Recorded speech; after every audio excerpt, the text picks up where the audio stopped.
কথায় আছে, আপনার কর্মকে এতটাই সুদৃঢ় রাখুন যেন শেষবেলায় যমরাজের বিচার সভায় সেই কর্মই আপনাকে বাঁচিয়ে তুলে স্বর্গের পথে নিয়ে যায়। বন্ধুরা, বহুদিন আগের কথা, এক বড় জমিদার ছিলেন, যিনি শহর থেকে নিজের বিভিন্ন জিনিস বিক্রি করে টাকা পয়সা নিয়ে শহর থেকে গ্রামে ফিরছিলেন নিজের জমিদারি এলাকায়। তিনি তার সঙ্গে করে 3জন পালোয়ান নিলেন, যারা তাকে তার শহর থেকে গ্রামের রাস্তা পর্যন্ত সুরক্ষা দেবে, সে যেন নিরাপদে বাড়ি পৌঁছতে পারে তার নিশ্চয়তা দেবে। আর সেই মহাজন, সেই শেঠ ছিল অনেকটা কঞ্জুস প্রকৃতির। তিনি সহজে টাকা পয়সা খরচা করতে চান না। তিনি সেই 3জনকে তো নিলেন, রাস্তায় তেমন কিছু খরচা করলেন না, কিছু খাওয়ালেন না কাউকে।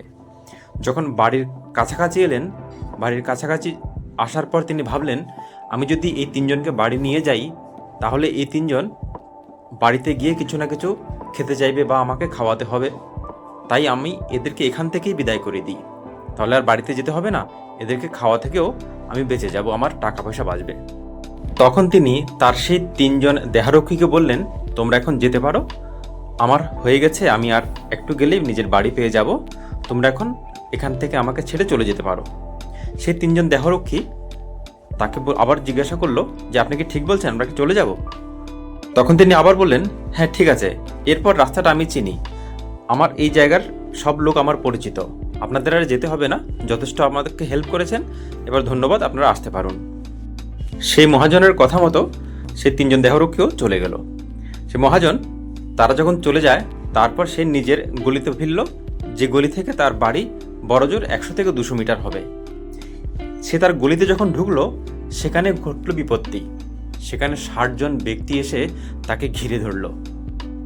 তাকে বলল, মহাজন, তুমি শহর থেকে আসছো, জিনিসপত্র বিক্রি করে আসছো, নিজের ব্যবসার জিনিসপত্র, তোমার কাছে অনেক টাকা আছে, তোমার সেই টাকা আমাদেরকে দিয়ে দাও, নইলে আমরা তোমাকে খুন করব। মহাজন তো তাদেরকে দেখে মহা বিপদে পড়ল। এই 3জন ব্যক্তিকে যদি, যারা তার দেহরক্ষী ছিল, তাদেরকে যদি সঙ্গে রাখতো, তাহলে আজ সে বেঁচে যেত। কিন্তু তাদেরকে যখন ফিরিয়ে দিয়েছে, এখন নিজের গলিতে আসার পর এই 60 জন তাকে ঘিরে ধরল। তখন সে ভাবল, আমি কি করব, এখন তো প্রাণে বাঁচতে হবে। নিজের যত টাকা পয়সা আছে, যে ব্যবসা করে যতগুলো পেয়েছে, সেগুলো হস্তান্তর করতে হবে এই ডাকাত দলের কাছে। তখন সে একে একে করে ডাকাত দলের দিকে তাকালো। তার মধ্যে 2জনকে চিনতে পেল। সে 2জন তার খুব পরিচিত। তখন বলল, তোমরা কে? তোমরা মহেশ আর সুরেশ না? তখন মহেশ আর সুরেশ ধরা খেয়ে সে মহাজনের সামনে নিজেদের মুখোশটা খুলে নিল। বলল, হ্যাঁ মহাজন, আমরা 2জন আপনার এখানে কাজ করতাম, কিন্তু আপনার এখান থেকে বেরোনোর পর আমরা কাজ হারিয়ে ফেলেছি। এখন নিজের সংসার চালানোর জন্য আমাদের এই কাজে নামতে হয়েছে। তখন সেই মহাজন বলল, ঠিক আছে, তোমরা 2জনকে তো আমি চিনি, তোমরা 2জন আমার কাছে কাজ করেছো, আমার নমক খেয়েছ, বাকি 58 জনকে তোমাদের সামলাতে হবে, আমাকে তো বাড়ি ফিরতে হবে, আমার এত টাকা পয়সা। তখন সেই 2জন ব্যক্তি বাকি 58 জনকে বোঝাতে চাইল, কিন্তু সেই বাকি 58 জন ব্যক্তি, সেই 58 জন ডাকাত রাজি হলো না ছাড়তে।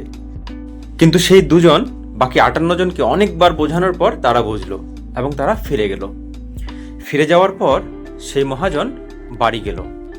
যখন বাড়িতে ঢুকলো, তার স্ত্রী জিজ্ঞাসা করলো, কি ব্যাপার, তোমার তো আরো আগে আসার কথা ছিল, এত দেরি হলো কেন? তখন মহাজন তাকে বলল, আমাকে 60 জন ডাকাত ধরেছিল রাস্তায়, আমি আমার সেই দেহরক্ষী আগে যে 3জন ছিল তাদেরকে পাঠিয়ে দিয়েছিলাম, ভেবেছিলাম বাড়ি আসতে পারবো খুব সহজে, কিন্তু ওই 60 জন আমাকে ধরে রেখেছে বলে আসতে পারিনি। যার মধ্যে 2জনকে আমি চিনি, সে 2জন আমাকে বাঁচিয়েছে, বাকি 58 জনকে ওই 2জন বুঝিয়েছে আমাকে ছেড়ে দেওয়ার জন্য, আমাকে ছেড়ে দিয়েছে। তখন সেই মহাজনের স্ত্রী তাকে বলল, এ তো এক জীবনের শিক্ষা তোমার, তুমি কি কিছু শিখেছো এর মধ্যে? বলছি, কি শিক্ষা? তখন সেই মহাজনের স্ত্রী বলল, এই যে 60 জন ডাকাত ছিল, এই 60 জন ডাকাত আসলে তোমার জীবনের 60 মিনিট। তোমার জীবনকে যদি 60 মিনিট ধরা হয়, সেই 60 মিনিটই এই 60 জন ডাকাত, যার মধ্যে 2জন যে তোমাকে চেনে এবং তোমার কর্মজীবনের সাথে তারা অঙ্গাঙ্গিভাবে একসময় জড়িত ছিল বলে তারা তোমাকে বাঁচিয়েছে।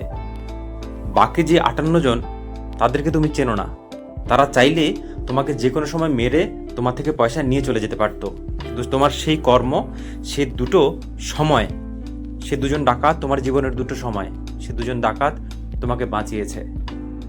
বন্ধুরা, আমাদের জীবনও এমন একটা ঘন্টা যদি আমরা মেপে নিই, পুরো 60 মিনিট, সেখান থেকে এমন কিছু কর্ম আমাদের করতে হবে যেন একটা সময় আসে তখন আমাদের সেই কর্ম আমাদেরকে বাঁচিয়ে তোলে সত্যের পথে নিয়ে যেতে। বাকি যে দুঃসময়ের ডাকাত, তাদেরকে আমার এই সুসময়ের ডাকাতরা বুঝিয়ে নিতে পারে, আমাদেরকে উদ্ধার করে নিতে পারে। ধন্যবাদ বন্ধুরা, ভালো থাকুন, সুস্থ থাকুন, সুন্দর থাকুন।